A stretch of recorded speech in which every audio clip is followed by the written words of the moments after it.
video is just going to be a quick review of Harbor Freight's Thunderbolt Solar 100 watt solar panels. I've been using them now for about 6 weeks total, on and off. I've had them set up for up to 6 days at a time, and I've been extremely satisfied with them. They were $149 new, right straight from Harbor Freight. Because of my wrist, I was had a lot of time off, so we went camping.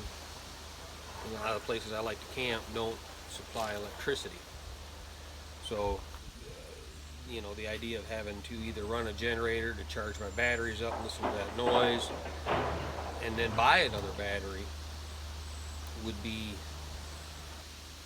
it'd be the same money. So I was able to instead purchase this. Now, some of the advantages of this is that it comes complete. It comes with 4 panels. The charge controller actually comes with 2 LED bulbs and wiring harness that you can control separately. They sell a lot of accessories. They sell a connector that you can adapt up to 4 separate another kits, so you could have 16 panels running. They sell batteries, they sell inverters, they even sell an upgraded charge controller. Now, I don't really know the specifics of the charge controller or what the advantages of that would be. This one here has 2 USB ports. It has a switch for multiple functions, and it has a switch to turn on and off accessorial power, such as to the USB ports or to these lights. And these lights all have switches on them also. So during a good sunny day, I easily charge the batteries to full capacity by noon, 1 o'clock. Yesterday it was thunderstormed and rained all day long, and they still charged. They didn't get my batteries back to 100%, but they got them back up to 90 or 95%, even though there was literally no sun and rain and thunderstorms all day long until about 7 o'clock last night. They include brackets on them to attach all 4 panels together, so you have one big setup. That I did that once, and for my application and what I'm doing, it was too much of a hassle to tear down. And plus, if you have to move them during the day or something like that to get out of the shade or into more sun, you got to move all 4 panels at once, and it's not heavy, but you know, it's pretty stout. So I ended up just leaving them disconnected and leaving them as 4 separate panels. You'll see later in the video how I set them up on the roof of my camper. At other places, I've set them up out in front of the camper. Right now, currently, they're on a picnic table. I just brung them down from the roof. The advantages of leaving them separately, like I'll tell you later, is you can move them around. You can put 2 here and 2 there. That's been really handy. You know, for $149, a decent. Well, on this video, it's on top of my camper, just showing how I just set them up. They have attachment brackets that you can tie all 4 together, and I guess in a certain application it's really good, beneficial. I suppose you could mount these things laying flat permanently to the top of your camper or cabin or wherever, but if you mount them, you have to mount them flat if you did that, because otherwise, if you mounted them at an angle, they'd catch the wind going down the road, and they also would be hard to position. I've been in some campsites where I've had to set 2 in one area and 2 in another area, spread them out to get the full benefit of the sun. I've been in a couple places where throughout the day I've kind of moved them around a little bit just to keep them in the full sun. But this is day 5 without any electrical hookup, and my batteries are recharging again this morning, and they will be 100% by the end of the day if I stay here another day. However, today I'm packing up, so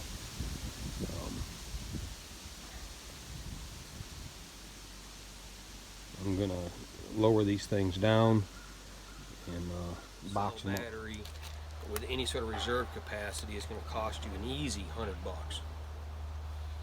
What I have is a deep cell battery that I use on my pontoon boat, and then I have just a regular car battery that I had laying around.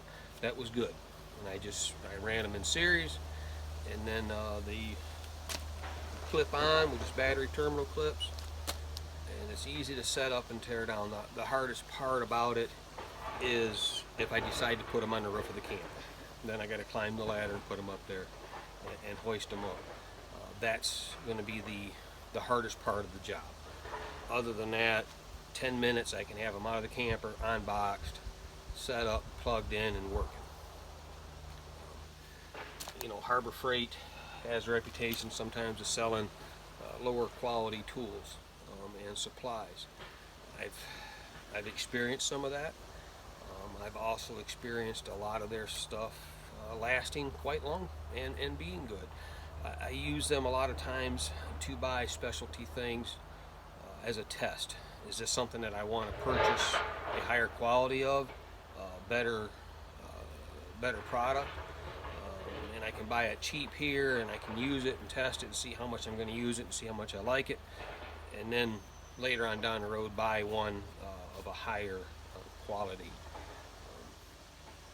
But I've been 100% satisfied with this particular product.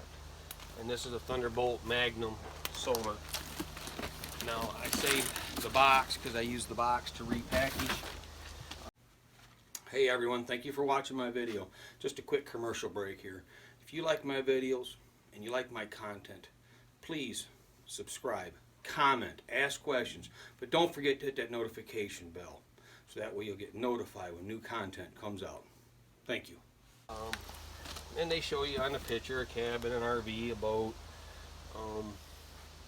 With a cabin you could probably mount all four solid together. You can take the mounting brackets out and screw right down through. Each panel has 4 mounting holes in the corners, so that could be easily screwed down to a platform and mounted permanently. And ran into a couple good deep cycle batteries. Use the LED lights in your cabin. I've been really happy with it. So let me show you a few other things here. Set up on the picnic table. And this is just temporary. I'm getting ready to tear down camp. Just wash them with regular Windex. This is pine sap I got to figure out how to get off. So I want to figure out if there's an acetone or a thinner or something I can use on these. Is this just regular glass? I don't know. I have to ask. So they all plug in to this right here. See, they all plug right into this adapter that goes from the 4 separate panels to 1 wire, and each panel plugs in separately on its own. So you can only plug in 1 panel at a time if you wish. Then I run it right up here. You can see the 2 USB ports. I'm already at 12.1 volts. When I started out this morning, I was actually down to 11.5. Now you got to remember, yesterday there was no sunlight whatsoever. Batteries, jumpers, just screw right into the bottom here. You can plug in your lights. You can actually hardwire solar panels. These are DC outputs for like the solar lights or something that you need to charge, USB ports. This will turn on the power to the USB ports and the DC output.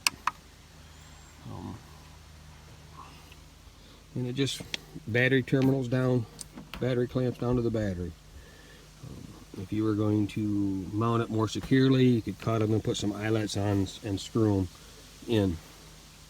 But I've chosen to leave them like this. Just how I saved the box is this is the packaging that it comes in, and I just lay each one on top of the bubble wrap instead of trying to fight it back into that sleeve.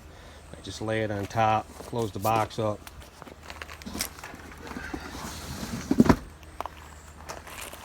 Set the next one on it, then open it up and lay the panel on that bubble wrap that it came in. There's a bag of bubble wrap that I put the charge controller and the wiring in, and then put it all back into that box. I had to get a better box or something like that to do that, because the box has taken a bit of a beating, but the panels have been protected and survived probably a total of 4,000 miles so far. One thing I didn't mention before is yesterday, cloudy, rainy, stormy, no sun all day long. I charged up 2 iPhones and a rechargeable flashlight with this, plus recharge the batteries on my camper. Pretty happy with that. Now, one of the things I did inside the camper is I changed all the bulbs to LED. They were basically 1156 bulbs. I got them on eBay. I got 20 bulbs for 12 bucks, free shipping. So I converted all my bulbs over to LED on the inside of the camper. At the roof vents, there were 3 33-year-old exhaust fans that were noisy and drew a lot of amperage. And you'll see in another video where I pulled those out and I replaced them with DC motors, cooling fans for like a computer or electronics equipment. Those are super cheap, and you can usually pick them up a couple bucks a pop. Some of the surplus trading posts have buckets of them for 50 cents each, or save them from other applications. So by making those changes, I'm able to run an exhaust fan pretty much all day long if I choose to, or 2 exhaust fans if it gets a little warm in the camper,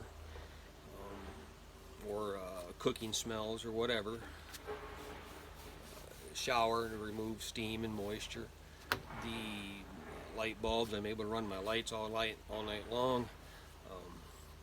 In the sleeping area or sitting area, I have a couple of those 12-volt plug-in fans that you buy for vehicles, for semis or campers. Some have clamps on them, some bolt directly, and I'll run one of those pretty much all day just to kind of circulate air in the camper. And then I have one at night blowing across our bed if it's cooler outside or if it's noisy, whatever, to create a white noise or create some fresh air. So, you know, some minor changes in the equipment itself. If you have a newer camper, it might have some efficient bulbs or efficient fans in it already. My camper is quite old, but really good and solid and good and clean. So I'm happy with this product. If you were to purchase it, read up on it, look at this video, ask some questions or whatever in the comment section. Post your own experiences with it if you've used it. I've been happy. For what I'm doing with it, it's worked successfully for me. We've been here 6 days without any sort of electricity, and they have charged my batteries up every day. So there you go. If you have any questions or comments or concerns, you know, feel free to throw them into the comment section, and I will try to answer them or respond to them.